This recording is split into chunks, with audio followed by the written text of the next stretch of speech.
ఒక దేశ ప్రధానమంత్రి మా నాయకుడు అనారోగ్యంగా ఉండి హాస్పిటల్ నుంచి వచ్చాడని చెప్పి పరామర్శకు రావడం అనేది మనకు చాలా గర్వకారణం.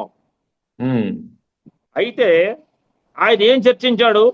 తెలంగాణలో కూటమి ఏర్పాటు గురించి చర్చించారా, లేదా ఆంధ్రప్రదేశ్లో అధికార బదిలీ గురించి చర్చించారా అనే విషయం మనకి కాలమే నిర్ణయించాలి.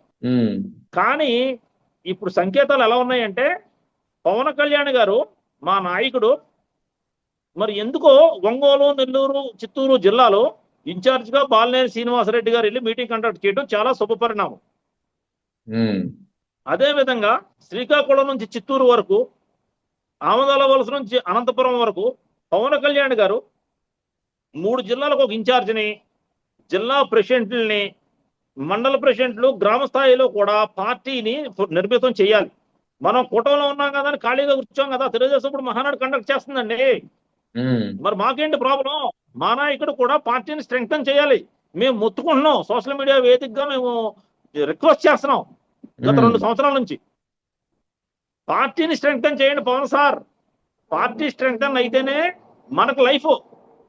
మీ వెనక మేజర్ కమ్యూనిటీ ఉంది. మేమంతా డబ్బులు తగలేసుకున్నాం, టైం స్పెండ్ చేసాం 10 సంవత్సరాలు. ఇప్పుడు మీరు ఇలా కావాలని పార్టీని స్లో చేసి ఎవరి పార్టీ స్ట్రెంగ్తన్ అవ్వాలంటే కష్టం కదా.